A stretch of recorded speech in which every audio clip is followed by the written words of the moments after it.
నమస్తే అన్నా. నేనే అన్నా కిరణ్ కుమార్ అంటానా అన్నా. నమస్తే.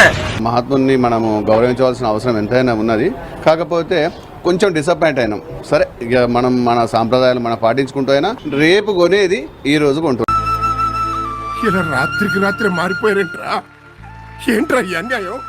ఇక మనం ముందే కొన్ని చర్యలని తీసుకెళ్ళడం జరుగుతుంది. 3 కేసులు తీసుకెళ్తున్నాం. ఒక 30 నుండి 40 మంది మిత్రులు ఉన్నారు. అందరం కలిసి కూర్చొని రేపు ఇక చిల్ కావాల్సి. ఈ గోరు ఉంది కదా, గుద్దల పెట్టి కూర్చితే దేవ అని రక్తం కాయాలి కావాల్సి. మా బావాలకి ఇట్లా వచ్చారు పండుగకు. బీర్లు 10 కాటాలు తీసుకొని పోయి ఫ్రిడ్జ్ లో పెడుతున్నాం.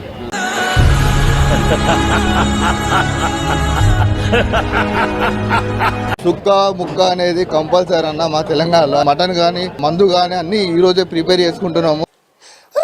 మంచి చేస్తారు నా కొడకను రే, నాశనం అయిపోతావురా. గాంధీ పుట్టింది మొన్న, కానీ దసరా వచ్చేది తాతల తండ్రుల కానీ వచ్చిన దసరాను ఆ రోజు ఎంత చేంజ్ చేస్తారండి? తినుడు తాగుడు సాంప్రదాయం.